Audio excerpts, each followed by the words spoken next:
سرخط مهمترین خبرها: معاش و نفقه در تاجیکستان زیاد می شود. آیا نرخ‌ها بالا نمی روند؟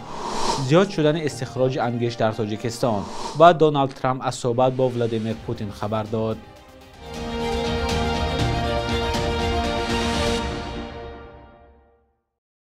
درود بینندگان عزیز و هفته نو را برای شما شاد باش میگویم. امروز 10 فوریه سال 2025 است.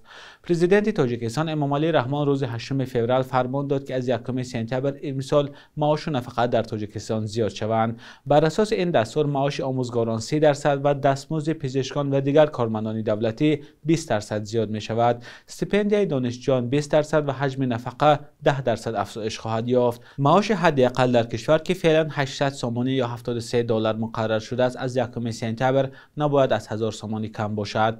پرزیدنت امامعلی رحمان ماه دکبر سال گذشته در پیامش به پارلمان از زیاد شدن معاش و نفقه در تاجیکستان گفت و توصیف کرد که دوام 4 سال اخیر دستمزد کارمندان دولتی در کشور 1 برابر زیاد شده است. اما برخی اقتصادشناسان میگویند که افزایش معاش در تاجیکستان با سبب تورم زیاد احساس نمی شود، چون ارزش مال و محصولات و خوراکواری در تاجیکستان پیوسته در حال بالا رفتن می باشد. در میان کشورهای سابق شوروی مردم تاجیکستان از همه کم معاش و نفقه میگیرند. وزارت صنعت و تکنولوژی‌های نوین تاجیکستان از افزایش استخراج انگشت در کشور خبر می‌دهد، آن هم در حالی که مقامات تاجیکستان تصمیم دارند تا سال 2037 به اقتصاد سبز گذرند و استفاده از حد زیادی انگشت به گفته کارشناسان این تصمیم حکومت را خلل‌دار می‌کند. طبق اطلاع وزارت صنعت سال 2024 در تاجیکستان بیش از 2.5 میلیون تن انگشت استخراج شده است که نسبت به یک سال پیش 485,000 تن بیشتر است.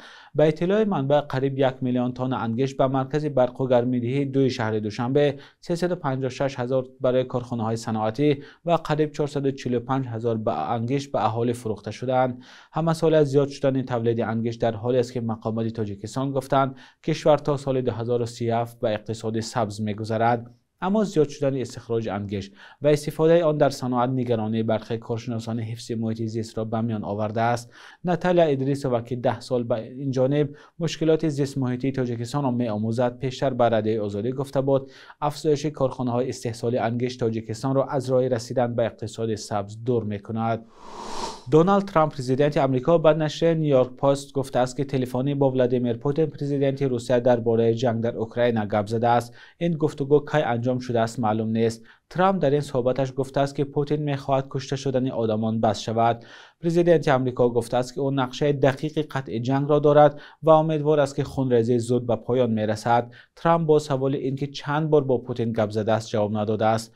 رئیس جمهور آمریکا از کشته شدن 2 میلیون نفر در جنگ روسیه با اوکراین صحبت کرد، اما نگفت که این آمار را از کجا گرفته است. ولادیمیر زلنسکی پرزیدنت اوکراین روز 8 فوریه در پیام گفت ولادیمیر پوتین پرزیدنت روسیه آماده مذاکرات صلح نیست. او گفت پوتین استحصال سلاح و اسلحه را افزایش می‌دهد و بخش‌های نو را در ارتشش ایجاد می‌کند. قرار است این هفته جی دی ونس نایب پرزیدنت آمریکا در همایش امنیتی در میونخ آلمان با ولادیمیر زلنسکی پرزیدنت اوکراین صحبت کند. دونالد ترامپ در معرکه انتخاباتیش وعده داده بود که جنگ روسیه با اوکراین را در 24 ساعت قطع خواهد کرد. حالا معلوم نیست که این جنگ کی با کدام شرط و به نفع کدام کشور به پایان می‌رسد.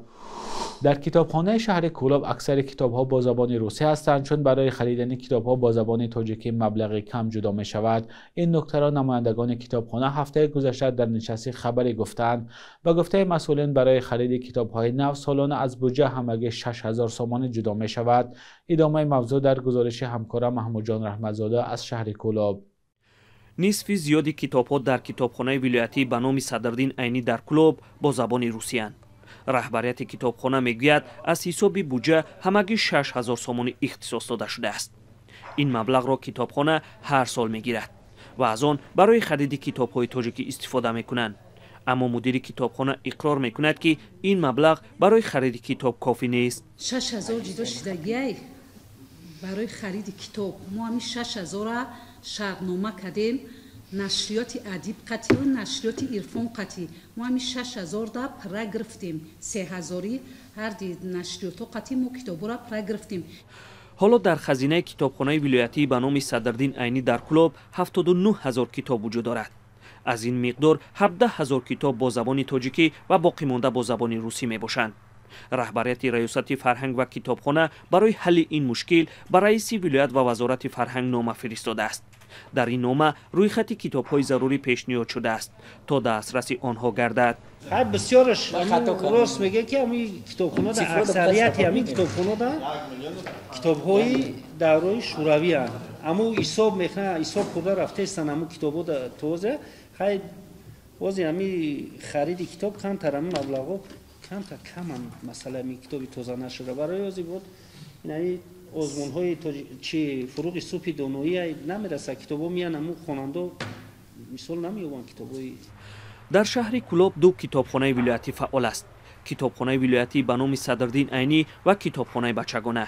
ҳар ду аз буҷаи вилоят маблағгузорӣ мешаванд. танҳо китобхонаи вилоятӣ ба номи Садрдин Айнӣ тавонист 6000 сомонии ҷудошударо барои хариди китобҳо дастрас кунад. китобхонаи бачагона ки мебоист 3000 сомонӣ мегирифт ҳанӯз ин маблағро нагирифтааст. раҳбари раёсати фарҳанг мегӯяд маблағ бояд то охири сол пардохт мешуд, аммо ин кор нашудааст. раёсати молияи минтақа изҳор кард 14000 сомонӣ барои хариди китобҳо ҷудо шудааст, аммо то ҳол маълум нест ки дақиқан ин маблағ ба куҷо сарф гардидааст. шумораш ҳастаи маблағзори ҳамагӣ 14000 сом барои хариди китоб ва вориди китобхона шудааги тамом. бале ин китобхонае ки дар назди мо маблағзори дар шаҳру ноҳияҳои минтақаи Кӯлоб 215 китобхона фаъолият мекунад. дар онҳо 1 миллион нусха китоб нигаҳдорӣ мешавад ки аз он миқдор 70% боқимонда аз замони шӯравӣ аст. мудири раёсати фарҳанг эътироф мекунад ки кӯҳнашавии китобҳо ва камбудии маблағ мушкили ҷиддӣ аст. вай умедвор аст ки бо соли фарҳанги китобхона эълон шудан дар вилоят ин мушкил тадриҷан ҳал хоҳад шуд.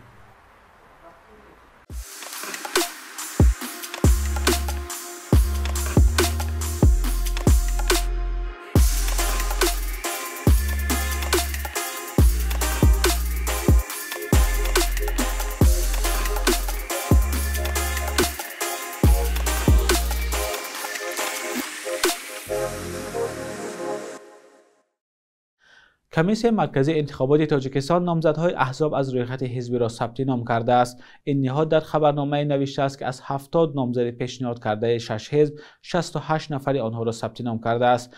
حزب سوسیال دموکرات تاجیکستان که یگانه حزب مخالف در کشور گفته می شود، یگان نامزد پیشنهاد نکرده است. نمایندگان حزب سبب این را شرح ندادند. به اطلاع کمیسیون مرکزی انتخابات از همه زیاد حزب خلق دموکراتی نامزدی 28 نفر را پیشنهاد کرد و همه آنها ثبت نام شدند. همین طور حزب‌های اگراری و اصلاحات اقتصادی 13 نامزده، سوسیالیستی 6، کمونیستی 5 و حزب دموکرات 3 نامزد ثبت نام کردند. به نوشته رسانه‌های محلی 2 نامزد حزب دموکرات ثبت نام نشدند. اکثر حزب‌ها طرفدار حکومت گفته می‌شوند و از کارهای حکومت هم قریب که انتقاد نمی‌کنند. نمایندگان کمیسیون مرکزی انتخابات نگفتند که از حوزه‌های یک مانداتی چند نامزد را ثبت نام کردند.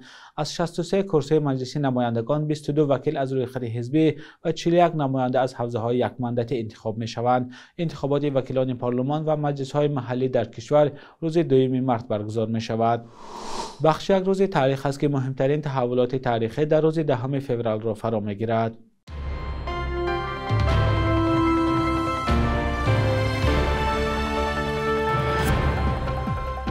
зимистони соли 2008 бо сардии фавқулодааш ба ҳаёти бисёр сокинону кори бахшҳои мухталиф таъсири манфӣ гузошт. мақомот дар сатҳи созмони милали муттаҳид аз фоҷиаи табиӣ изҳори нигаронӣ ва дархости кӯмакӣ байналмилалӣ карданд. низоми барқдиҳӣ ҳам осеб дид ва мактабҳо ба таътили чанд ҳафтаӣ нафиристода шуданд. оҷонсии регнум аз қавли манбаъҳо дар вазорати беҳдошт аз марги 242 навзод ва 12 модар дар зоишгоҳҳо дар давоми як моҳи ахир хабар дод. манбаъ гуфт мақомоти беҳдошт иллати на ҳамаи ин ҳодисаҳои маргро ба бебарқиву сардиҳо рабт доданд. 10 феврали соли 2017 изҳороти тунди дипломати аршади аврупоӣ дар бораи мизони баланди андозбандии ширкатҳои хориҷӣ дар тоҷикистон аз фазои номусоиди сармоягузорӣ дарак дод.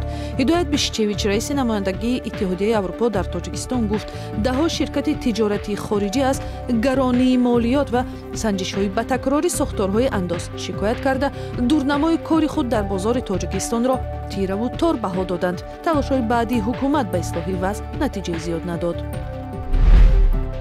10 феврали соли 1946 тоҳири абдуҷаббор таваллуд шудааст, ки дар таърихи солҳои 1990 бештар чун меъмори аслии истиқлоли тоҷикистон ёд мешавад.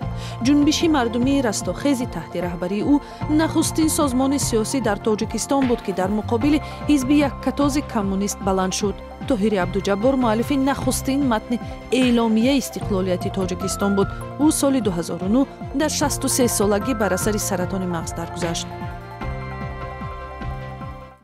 در روزهای استراحت قرب روبل روسیه در بانک تجارتی تاجیکستان کم پایان رفته ارزش دلار آمریکایی باشد به تغییر است. صبح امروز در بانک تجارتی تاجیکستان 1000 روبل روسیه با 113 سومانی برابر است 100 دلار آمریکایی باشد تا 1085 سومانی ارزش دارد. قرب رسمی بانک ملی تاجیکستان برای امروز چنین تعیین شده است.